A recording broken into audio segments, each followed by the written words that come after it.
So hey guys, welcome to another Warframe video, and today we're gonna take a quick look at our newest primary that was just released with Revenant Prime, the Phantasma Prime. So first of all, how do you get this thing? Well, we have the Axia 9 relic, which has the blueprint as an uncommon drop. Then there is the Lith P6 relic, which has the stock as a rare drop. After that is the Meso K4 relic, which has the receiver as a common drop. And finally we have Meso P10, which has the barrel as a rare drop. The Phantasma Prime is a primary beam-based shotgun that requires at least Mastery rank 14 to use, and it does primarily radiation damage. It comes in with relatively low crit chance of 11%, a slightly below average 1.9 times crit multiplier, but a solid status chance of 22.2%. The most notable stat here though is the multi-shot of 6, so the weapon fires 6 beams to begin with. Now the weapon also comes with a secondary fire where you can charge up a projectile that you can then lob at the enemies, with the projectile itself doing a little bit of impact damage and then detonating in a 4.8 meter radius for pure radiation damage. This has even lower crit chance of only 3% with a 1.5 times crit multi, though it does have 37% status chance. Now, a few notable things about the way the Phantasma works. So all the beams from the primary fire converge into a single point, and the secondary fire uses a charge-based trigger, so the longer you hold it, the more rounds you can load into the explosive ball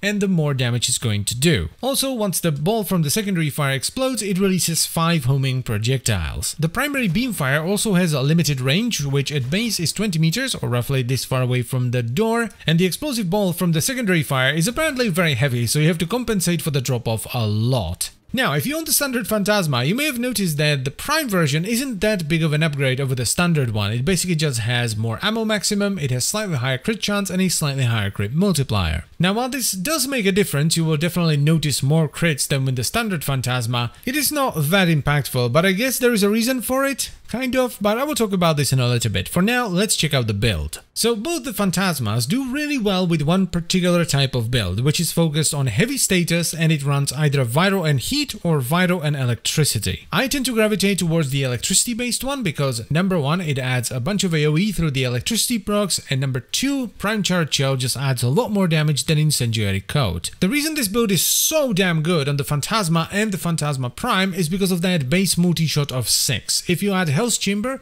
and Vigilante Armaments, you're going to be firing 15 beams at once. And if you then invest heavily into status, like I did here with 2 dual stat mods and Shotgun Savvy, you're going to have a status chance of 82.1% per beam, which allows you to stack hundreds of status effects in a matter of seconds. It does feel a little bit strange though, especially at higher levels, because you're going to be beaming into the enemy for a solid second without anything happening because the upfront damage isn't all that great, and then suddenly either the electricity procs or the heat procs will tick and the enemy dies. This is mainly why I like the electricity based setup over the heat based setup, which actually does have better single target, but with the heat based setup you're going to be killing one enemy at a time, whereas with the electricity based setup you can actually hit multiple enemies at once thanks to the AoE on the electricity procs. Now, the amount of damage you get out of this is absolutely insane, especially if you can zero in on the enemy's head and proc a bunch of whatever status effect you're running through headshots. This is why I feel the Prime isn't really that big of an upgrade over the standard Phantasma, because the standard Phantasma was already a monster as far as DPS was concerned. And while yes, the DPS is of course higher because, you know, even though the crit buff wasn't that high, you still have more crit and you have higher crit multi, it does not, as I've mentioned already, make that big of a difference. And I'm not gonna lie, it's a little bit disappointing. Now, the weapon itself isn't disappointing, right? It's an absolute monster and I would absolutely recommend you get it because it's fantastic, but